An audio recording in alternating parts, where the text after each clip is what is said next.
Hello everybody, and in this video we will learn how to use the max formula. What does the max formula do? Well, let's see.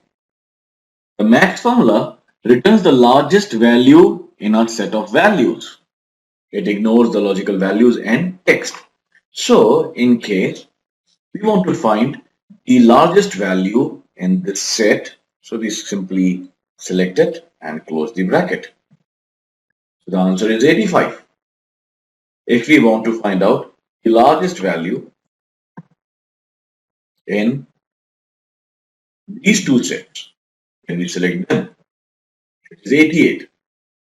If you want to find out the largest value, what I'm trying to show is the width of this formula. It's a good formula. It can take up to 256 numbers in consideration. So the largest number is 200. It works with percentages also.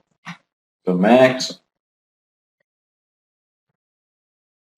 and the highest percentage is 86.